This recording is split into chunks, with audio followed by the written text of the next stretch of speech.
Lost at sea. Oh my goodness, Thomas looks scared. It was a beautiful day on the island of Sodor, and Thomas was very busy.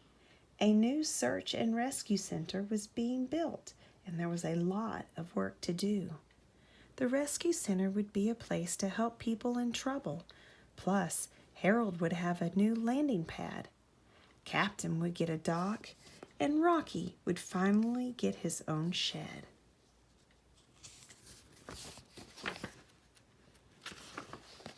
The Search and Rescue Center will be made of the strongest wood of all, Joby wood, said Sir Topham Hatt. It will arrive today at Brendam Docks.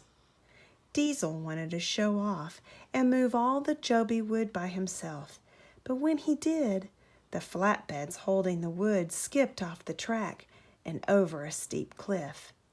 Thomas saved Diesel, but all the wood splashed into the ocean below.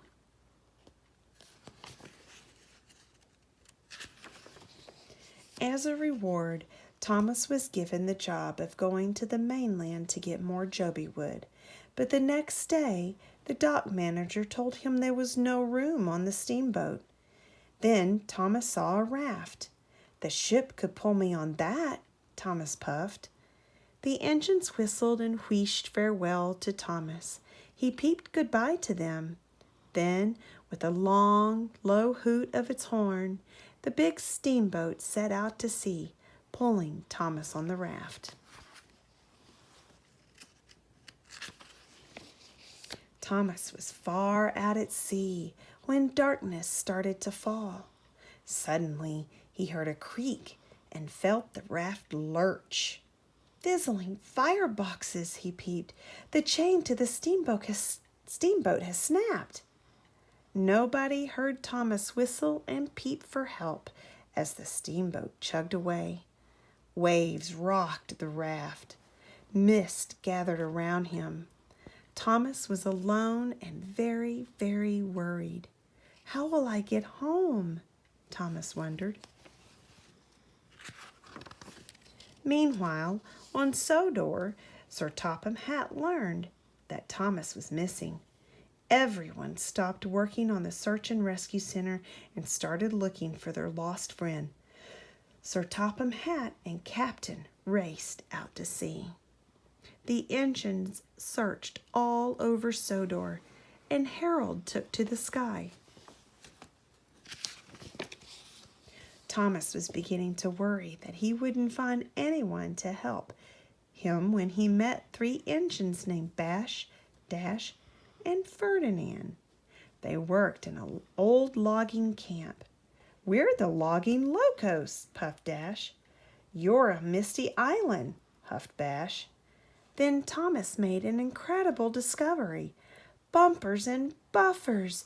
These are Joby logs. That's the wood we need to build the Sodor Search and Rescue Center." Thomas told the logging locos about the rescue center. They agreed to help him load the wood. But Bash, Dash, and Ferdinand liked playing games more than they liked loading logs, and they really loved bouncing on the wibbly-wobbly shake-shake bridge. Thomas definitely did not enjoy bouncing on the bridge. Old Wheezy, the giant log loader, wasn't much help either. He wanted to throw wood instead of stacking it. Thomas thought the work would never get done. But after a day of biffing and bashing, the Joby wood was ready to go. "Now how will I get these logs back to Sodor?"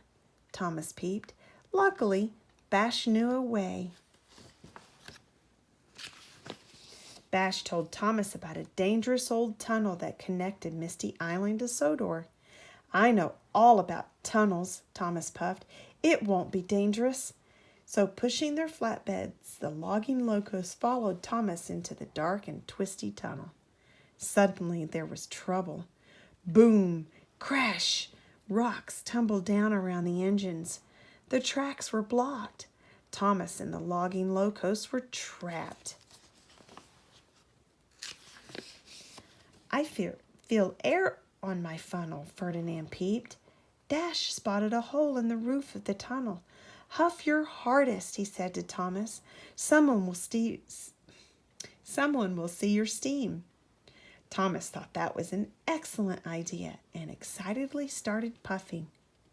Back at Brindham Docks, Percy saw 3 puffs of steam in the sky. His firebox fizzed. "It's Thomas!" Percy peeped to Whiff. "He's on Misty Island." Whiff knew about an old tunnel that led to Misty Island. "Follow me," he puffed. Percy and Whiff raced through the tunnel and found the cave-in. "Watch out, Thomas," Whiff huffed. "Percy and I are going to push through the rocks." With that, Percy and Whiff rocked and rolled and pumped their pistons. They crashed through the rocks. Thomas and the logging locos were saved.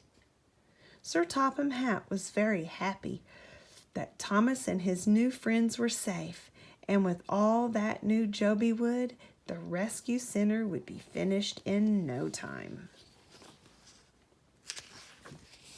"Today is a special day made possible by very special engines," Sir Topham Hatt announced at the opening of the Search and Rescue Center. All the engines peeped, and Thomas's pistons pumped with pride.